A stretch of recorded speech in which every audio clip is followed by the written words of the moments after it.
kecha ko'p savollar bermoqchi edida tadbirkorlar. Bu savollarimiz oldindan prezident javob berib bo'ldilar. Shu savollarimizni oldindan bilib, o'shani yechimini qilib, shu to'g'risida qarorlar ham tayinlangan ekan. Shu qarorlarni ham e'lon qildilar. Soliq sohasida bir qator yengilliklar, ishlab chiqarish, xizmat ko'rsatish, turizm, logistika, hamma sohalar bo'yicha yechim topib beriladi. Mana shu prezidentimizning shu bu yilgi bizning sohamiz bo'yicha umumiy ovqatlanish bo'yicha chiqargan 100-son farmonlardan biz juda xursand bo'ldik. Bizni chuqur muammolarni yechib berdi farmon ichida. Endi albatta bu yengilliklarni biz tadbirkorlar oqlashimiz kerak. Muntazam ravishda intizomiy soliq to'lab, vaqtida hisob-kitob to'lab, o'zi aslida haqiqiy tadbirkor soliqdan qochmaydi. Endi biz soliqdan qochib va uni kamaytirib ko'rsatishimizga foyda yo'q. Bu nimani bildiradi? Bu albatta tadbirkorlar, ayniqsa yangi boshlagan tadbirkorlarni oyoqqa turishga katta ustun bo'ladi-da. Halol, pokiza bo'lib, hisob-kitobini to'g'ri qilgan tadbirkor u rivojlanadi. Bu soliqdan qochib, xarajatdan qochgan tadbirkor bo'lmaydi. 20-avgust tadbirkorlar kunini tabriklayman.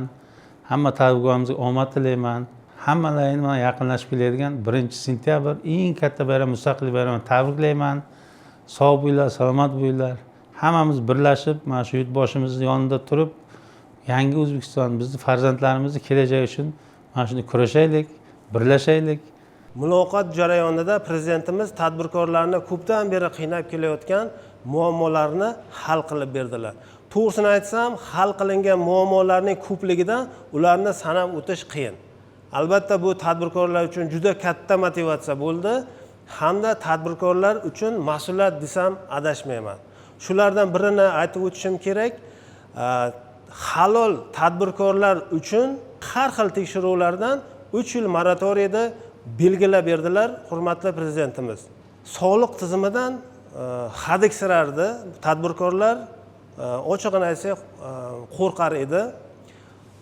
Xuddi tadbirkorlar nazarida jazolovchi organ sifatida qabul qilinar edi.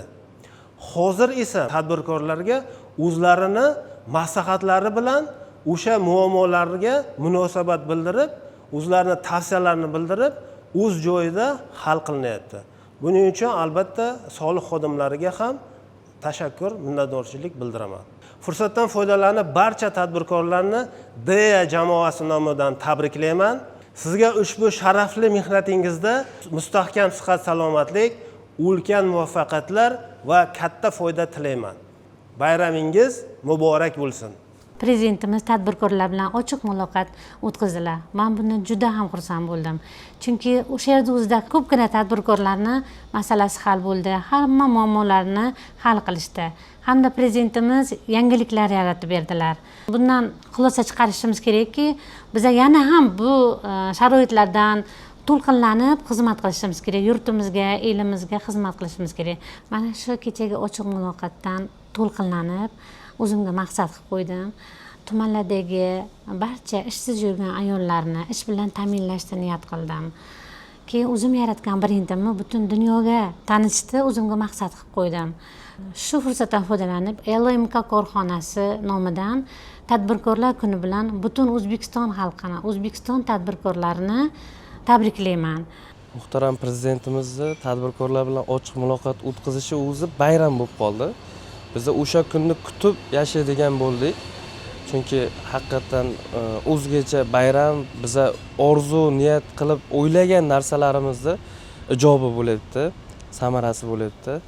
Qiynalib keladigan masalalarni hammasini yechimini qilib berdilar. Prezidentimizga savol ham qoldirmadilar. Shu darajada chiroyli o'tkazdilarki, biza ko'zimizga yosh ushlab yig'laydigan darajagacha borib xursand bo'ldik. U xursandchilikni boshqacha bu so'z bilan ta'riflab bera olmayman. Tadbirkorlik rivojlantirishimizga bo'lgan to'siqlarni ham olib tashladilar. Birinchi o'zi 100-farmonni chiqarganlarida 50% NDS bo'yicha juda katta yutuq bo'lgan. Kreditni zalogga qiynaydi. Zalogni ham 25% ga tushirib 10 milliardgacha kredit olsanglar bo'ladi dedilar. Uni o'zi katta baxt. Tadbirkorligini qilsin, hech kim uni bezovta qilmasin, rivojlansin, o'ssin degan maqsadda 3 yil monitoring berildi. Qayta tekshirishni через ombudsman orqali o'tkazasizlar dedilar. Hozir endi menimcha oldingidaqa aylanma qilib savdo qilishlar yo'q, yashirin savdolar yo'q. Sababi o'zi NDS 6% ga tushdi. O'sha 6% o'zi NDSda o'tiradi, 6% to'lagandan keyin u arzimagan soliq puliga aylanadi. Nima bo'lishda qat'iy nazar to'xtamash kerak, faqat oldinga qarab harakat qilish kerak. Hammani Tadbirkorlar bayrami bilan tabriklayman.